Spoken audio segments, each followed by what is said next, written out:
Good evening, ladies and gentlemen. You're watching NDTV. Tamil Nadu Chief Minister M.K. Stalin has urged all political parties to participate in the all-party meeting convened by the DMK on the 5th of March, which is tomorrow, to discuss the issue of delimitation. Chief Minister Stalin has warned that if delimitation is carried out solely based on population, Tamil Nadu could lose up to 8 Lok Sabha seats, reducing its representation from 39 to 31 MPs. But the BJP has said that the DMK is only trying to spread imaginary fears. In fact, Union Home Minister Amit Shah has also said that southern states would not lose even a single seat after delimitation.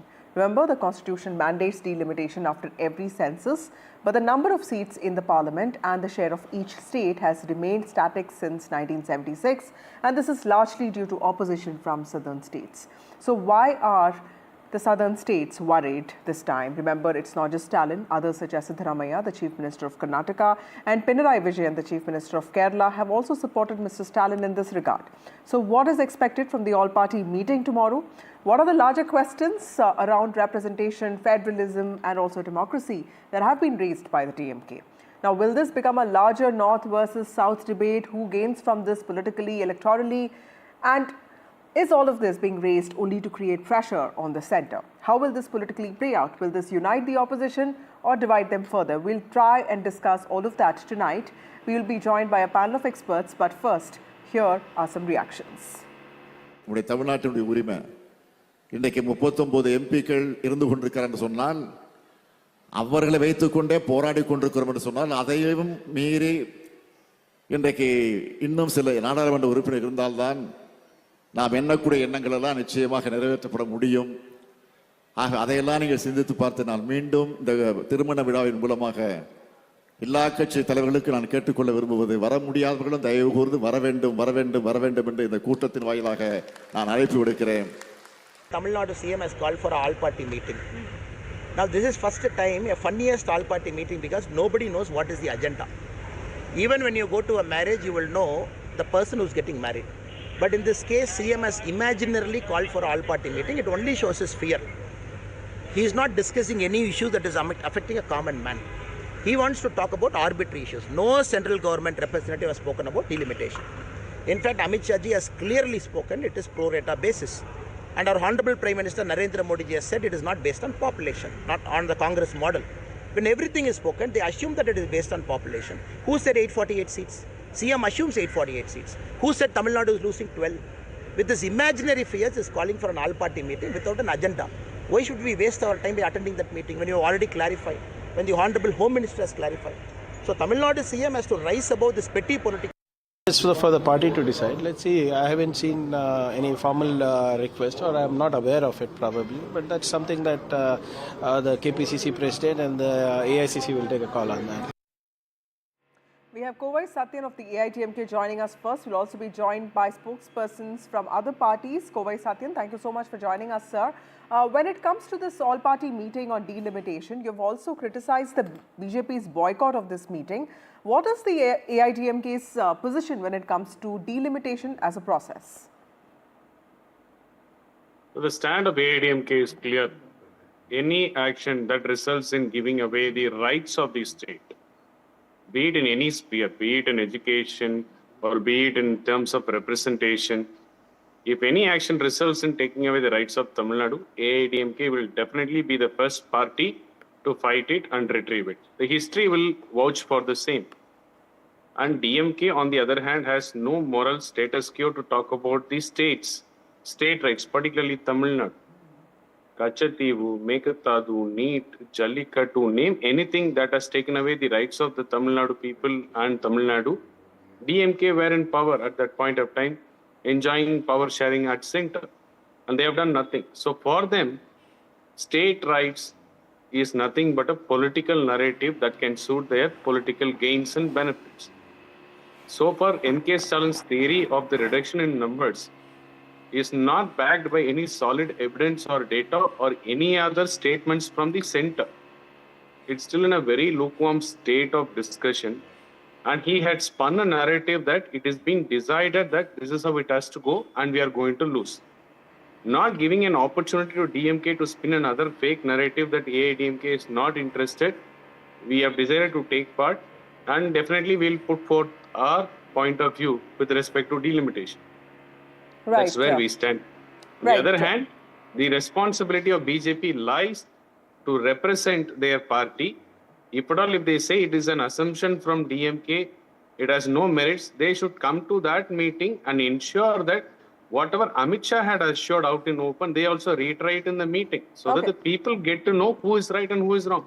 Okay, Narayan Tirupati of the BJP joins us. We also have Salem Tharanidharan of the DMK. We have Dr. Sumant Raman, who's a political analyst. Thank you, all of you, for joining me on this broadcast. Narayan Tirupati, sir, we just heard Kovai Satyan of the AIDMK say that if the BJP has so many things to clarify and say that nothing of this is going to happen and all that the DMK is doing is spread lies and also spread fears, why doesn't the BJP come for this meeting and clarify that position? No, this is a useless meeting where, it is unwanted, uncalled for meeting. Amidst a lot of fear that people may revolt against this government, this DMK, the Dravida Model government, for the deteriorating law and order issues in Tamil Nadu. And also, violence on women is increasing every day. Violence against the girl children increasing every day. Mr. Stalin tried to bring in, the language issue, which got failed. Now we suddenly brought in a delimitation issue. So we are ready for a all-party meeting to discuss about the deteriorating law and order. We can advise what to do. We can instruct them what to do. We can help them what to do, how to make the things right in Tamil Nadu. And we can always give some suggestions about how to improve the economy of Tamil Nadu, which is deteriorating. The entire Tamil Nadu is the highest debt state in India. So there are a lot of things. This government has failed. So we are ready for a meeting, all-party meeting, to advise the government, but not for these useless meetings where it is an imaginary, as the Kovai Satyan said. It is an imaginary thing. The Chief Minister, and as my President, Mr. Annamalai said, it's the funniest meeting we have ever seen, we have ever heard of. Okay. So why should there be a meeting at all? Definitely it's the funniest meeting. You imagine so many things. It was Mr. Rahul Gandhi who said, "Jitni abadi apna what is that? Jitni abadi utna haq." This is what Rahul Gandhi said. So it is actually the Chief Minister should have bounced on Mr. Rahul Gandhi and he should have asked why you said this. Is that your stand? Is that India Alliance stand? Instead of that, he is taking a U-turn and he is coming and saying, to whom? The Prime Minister, who said that I will never tolerate this, I will never allow the reduction of seats to South India. And Mr. Amit Shah, the Home Minister, says very clearly last week that it will be on a pro rata basis. That means whatever the percentage we are having now, it will be carried on. So this meeting is just to divert, and it is just to make people threaten that this is going to happen. It is not so. Salem Tharanidharan, you heard Mr. Narayan Tirupati out and also the AIDMK spokesperson. The general belief amongst these opposition parties is also that the DMK is raising these issues to dilute issues of governance, because any government faces anti-incumbencies. There are also allegations of sexual assault. We saw the Anna University case. By raising ideological issues, are you also trying to make the upcoming elections an emotive subject? In that aspect, are you also trying to create a sense of apprehension about the delimitation? Because I understand with the two-language policy, there is the NEP. But in delimitation, the government has made it clear that there is, nobody's going to lose anything. In fact, if you look at history also, there hasn't been any increase in legislative seats since 1973. There's been a freezing process that's been going on since 1971. I think it's completely rubbish. I think then all the journalists should be wrong and doing politics, because since last 2 years, I'm telling you, since last 2 years, all the leading newspapers with editorials have reached out to me asking, please write on delimitation. All the leading newspapers since the last 2-3 years have editorials, reports on delimitation, saying delimitation is out to happen. It's Article 82. Get it very clear. It is frozen. That freeze is going to get expired this year. What is 82? That constituencies will be read on based on population. Why are we fighting for this? Because the BJP has not come out and said we are going to put a temporary freeze or a long-term freeze for 25 years or completely cancel it. Unlike another bill like a work bill or a one nation bill, you don't need to introduce a bill. The moment 2026 will come, delimitation is out to happen based on population. It is there in the constitution, but Congress itself in 2076 put a freeze on it, and Vajpayee put a freeze on it because not to de-incentivize states that were good in child control, not to incentivize. Now, all this is gimmick saying the law and order is bad, this is bad. Tamil Nadu is one of the best performing states. Even today, sustainable development goals reports were released by the union government, which measures poverty, zero hunger, good health and well-being, quality education. Tamil Nadu is ranked number 1 along with Kerala, 80.2. Where is Gujarat, ruled by BJP for 20 years, at some 16th position. Madhya Pradesh, ruled for majority of the last 25 years, is about 24th position. In NCRB data, Tamil Nadu's law and order has improved compared to the previous years. You can come and say that it is to hide law and order, but people of Tamil Nadu do not have a problem with it. That is why we want 2024 also. See, there have. Before I go to Mr. Sumant Raman, Mr. Tirupati, the fact that DMK has won 3 elections in a row, does that also in some ways show that the party is strong? Why would you say that it's the party that is facing weakness, which is why it is raising these issues? No, that is because of its bad policies and mismanagement, very bad governance. In the last 4 years, this party has not done anything for the state of Tamil Nadu. In fact, the deteriorating law and order every day. But then how did they win last year?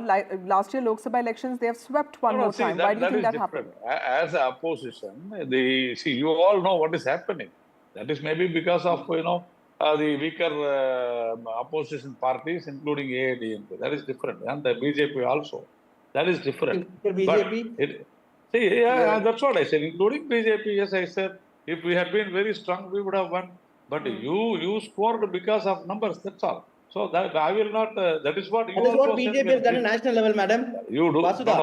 You say so many things. BJP has done that. Their vote share lower than our vote share in Tamil Nadu. What is BJP pan-India vote share? 35%. That is why we are saying the parliament should function. Okay, let him respond.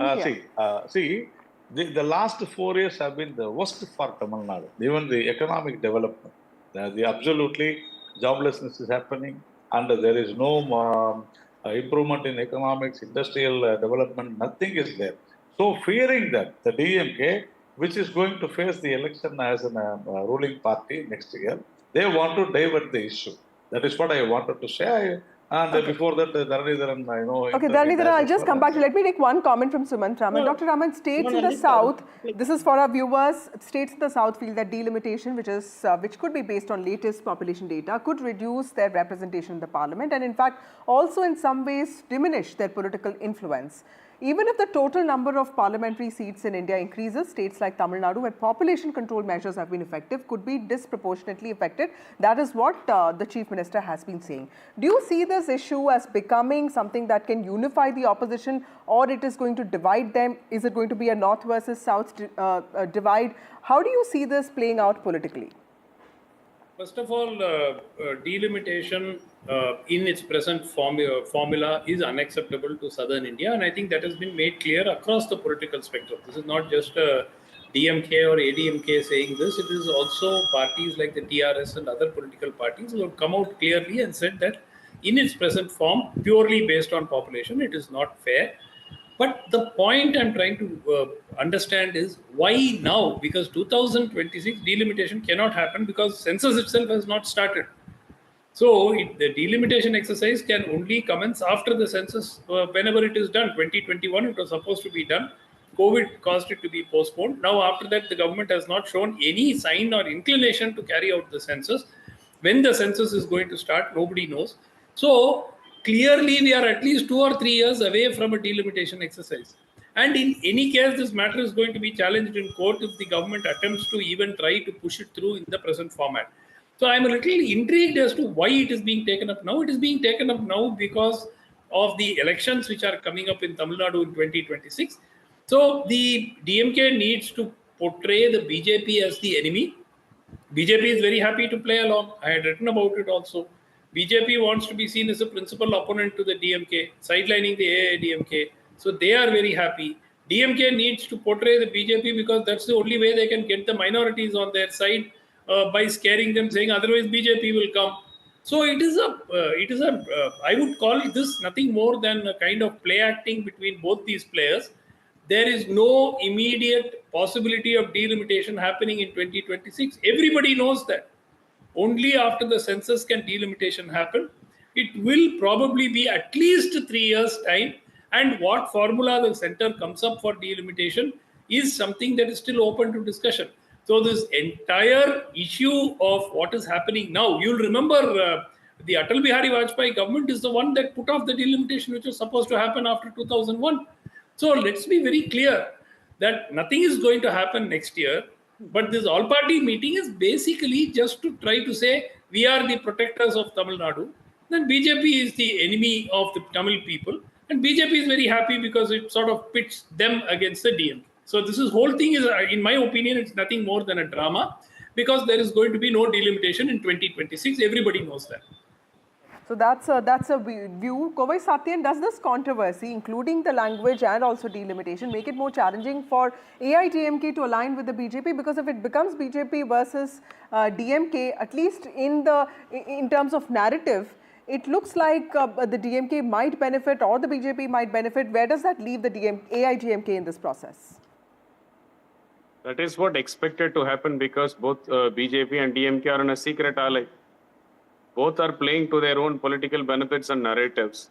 And this delimitation exercise is yet another political narrative initiated by DMK and played along with BJP to suit their elevations. What the ground reality is, the priorities are clearly misplaced. The law and order is in shambles. But the priority for DMK is only the family, M.K. Stalin, and to elevate his son Udayinidhi. Already there were multiple attempts to elevate him as a leader of the masses. One was this car race, then flood relief effort, NEET, abolishing NEET. And yet another exercise now, language and delimitation. They are desperate to elevate the Prince Udayinidhi as if he is a champion of retrieving state rights of Tamil Nadu, which anyways will fall flat. The severely misplaced priority has put Tamil Nadu into the back foot. And now the states have started to drop on every parameter. Tamil Nadu is ranking #1 in only one thing, that is borrowing. The state has the #1 borrower in the entire Tamil Nadu, going to surpass 10 lakh crores once this DMK comes to end. The severely misplaced priorities are costing the common man. And this delimitation exercise is yet another drama played by M.K. Stalin and his cohorts and his chamchas to elevate Udayinidhi. That's what is happening behind the scene. It has no merits and they have no direction, nor they have any thought process how this can be taken forward. That's what the reality is. But AIDMK will definitely stand for the rights of the Tamil Nadu people. Anything that were to happen, hampering the state rights, our party will be the first party to retrieve it. That history shall say. Right. Salem Tharanidharan, you heard the spokespersons of both DMK and AIDMK. How do you respond to what is expected tomorrow? Because K. Annamalai is saying that this is a meeting with no agenda. Are you expecting to get support from opposition parties, including those in the north of India? Do you see this becoming just a south issue? And could you also risk isolating maybe a few southern states vis-a-vis some northern states? See, firstly and foremost, I would have to rebut to a lot of lies that were peddled. And first, I'll start with Narayan Tirupati when he said DMK won because the opposition was not united or weak, whatever. But our vote share is about 46 to 47%, right? Nearly 50%. On the contrary, BJP's vote share pan-India is less than 37%. So they are the ones who have the least moral standing to speak, right? Even if ADMK, BJP all have joined us, DMK could have still won 40 and 40. Having also said that, I will have to clarify on this. Thing in Tamil Nadu, which everyone keeps coming and saying and peddling. Wait, let me speak. First, debt is something that has to be measured in terms of GDP. In 2011, debt to GDP of Tamil Nadu is 17%. And when ADMK demitted office, it became 28%. It is published in the white paper published by Tamil Nadu government. Our government have reduced it by 1%. How now the ADMK spokesperson has the audacity to come and blame the DMK? You come and prove. Sumant Raman Smiling can come and prove in Twitter right now that the debt to GDP increased under DMK. Want to talk about the GDP in value, Salem Tharanidharan? It became 27%. 7 lakh crores was when we started in 2011. When we left, it was 23 lakh crores. Why are you laughing? What? You left the state Wanted in to come in, sir. darkness. Remember Sir, that. don't talk numbers. Talk about Okay, percentage. Dr. Raman, you No, wanted let's to talk come in? value. How GDP much has to be percentage talking was? in value. Vasudha, GDP will keep Okay. increasing. Where on Vasudha, earth you talk I about want GDP to, with I respect Yeah. to want to borrowing? Dr. Raman? congratulate. To 11. No, 1 second. Yes. I want to congratulate the DMK for having discovered this debt to GDP because they didn't know it existed before 2021. Before 2021, Oh, really? what they were Yuval going Samal, to who do you do, think you are? you did Do you know anything about economics? Or discovered it seems? 1 minute, you discovered it What is only Okay, let him because you know respond. We published the white genius that paper. you have. Okay, let Dr. Raman Said, respond. What is let this high-handedness? let me We speak. published Vasudha. white paper in They 2021. said- It's very Okay, clear. let's just have Please Dr. English Raman does not responding to this. One minute. Let me speak. They said What? What every did he Tamilian, discover it? every citizen is being burdened with a debt of 44,000 rupees by the AIDMK government, and that is going to destroy Tamil Nadu. Debt of Tamil Nadu has crossed 5.6 crore. I was the one then who was talking about debt to GDP ratio, saying that it was still within the limits which was approved by the central government. Now the boot is on the other foot. They have suddenly discovered debt to GDP ratio when in 3 years they have added nearly 3 lakh crore, made Tamil Nadu the #1 indebted state in the country.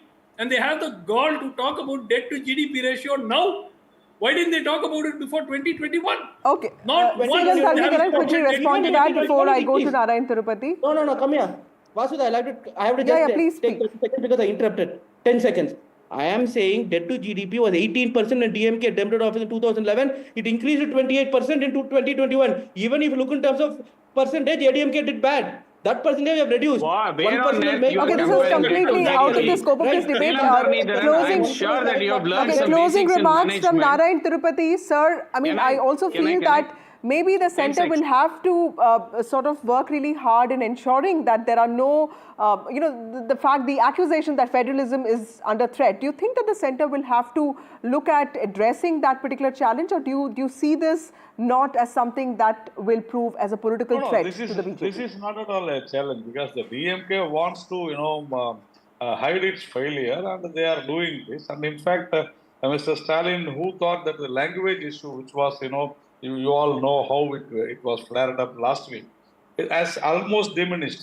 It is not there because we have called these people's lies very clearly. We exposed the DMK government and the DMK. Now again, they have taken this delimitation. Delimitation, we are very, very clear. Now, see, a person like the Prime Minister Narendra Modi and the Home Minister Mr. Amit Shah making such a beautiful statements about the delimitation. In fact, the DMK has to feel ashamed for raking up this issue because they should have spoken to Mr. Rahul Gandhi, and in fact, they should have walked out of this India alliance once Rahul Gandhi had said this. Even if they have not known, it was we who said that this Rahul Gandhi was